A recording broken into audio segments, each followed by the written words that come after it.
Welcome to Solvetic, your channel to always learn technology easily.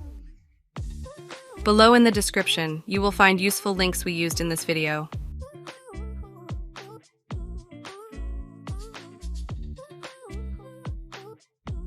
Today at Solvetic, we will see how to connect Facebook with Instagram.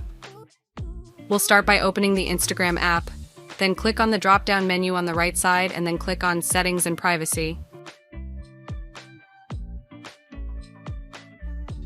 Then tap Account Center, then tap Connected Experiences.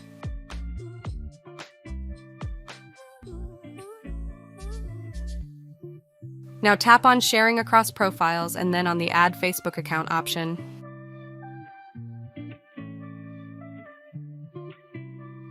Enter the details of the Facebook account to link and click on Login.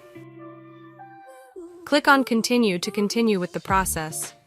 It is possible that in case of discrepancy of data, you will have to confirm them.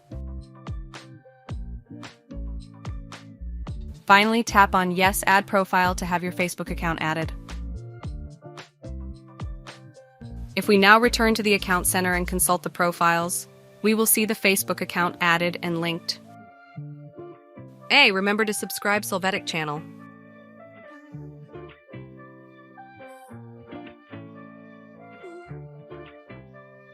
We hope it has been helpful for you. Here are links to watch more videos of your interest and subscribe to the Solvetic channel. Thank you.